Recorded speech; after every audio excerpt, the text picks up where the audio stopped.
எல்லார் வீட்லேயுமே தமிழ்நாடுல பார்த்தீங்கன்னா வெளியில் முருங்கை இலை இருக்கும், முருங்கை கீரை இருக்கும். நம்ம இதை இவ்வளோ வருஷமாக அதுக்கு மரியாதை அந்த அளவும் கொடுத்ததில்ல. இப்போது உலகம் பூரா போய் அதை சூப்பர் ஃபுட் அப்படின்னு சொல்லிட்டாங்க.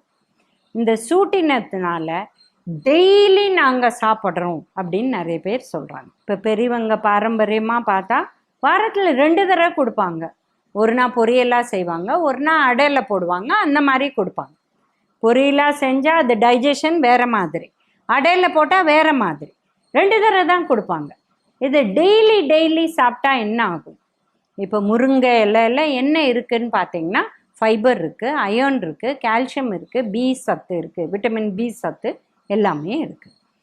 இதை நம்ம டெய்லி சாப்பிட்டோம்னா நம்ம உடம்புல ஏற்கனவே நார்மல் அயர்ன் இருக்குது. இது எக்கச்சக்கமாக ஆயிடுச்சுன்னா அது உடம்புலேருந்து வெளியில் போகக்கூடிய வாய்ப்பு இல்லை.